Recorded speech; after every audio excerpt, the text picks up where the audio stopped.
সমস্ত বাইক রাইডারদের জন্য বলছি আমি আজকে এই কথাটা, তোমরা সামনে কিছু যদি পড়ে দেখাচ্ছে, বিড়াল কুকুর যা কিছুই হতে পারে, তোমরা কততে কন্ট্রোল করতে পারবে? হাসলি 40-এ থাকলে কন্ট্রোল করতে পারবে, 50-এ, তাই বলে 100-তে থাকলে না। যতই হেভি রাইডার হও না কেন, ওই চিত হয়ে পড়বে ওখানে, স্পট ডেট। অতএব নিজের জীবনটাকে কেন ঝুঁকিতে ফেলছো বলো তো? এভাবে ফেলবে না। আর আগে যাবে, ভাবছো যে আগে যাব, আমি হেভি রাইডার, হ্যাঁ ঠিক আছে তুমি হেভি রাইডার মানছি, কিন্তু আগে যে যাবেটা কোথায় বলো?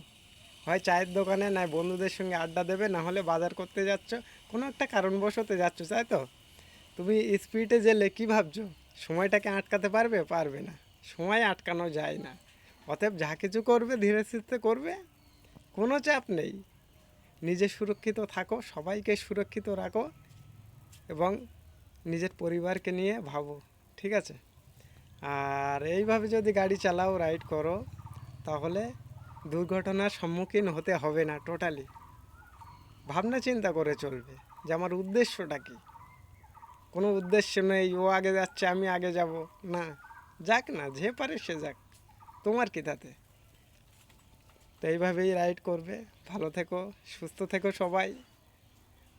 আর এ একটা ঘটনা দেখো, এটা কালকে ঘটলো, কি অবস্থা দেখো, একটা তো স্পটে ডেট, যে রাইড করছিল, পিছনে দুটো ছিল তো ধড়পড় করছিল, তারপরে আমাদের হাড়োয়া হসপিটালে নিয়ে গেল, কি হলো জানা গেল না, খবরটা পাওয়া গেল না।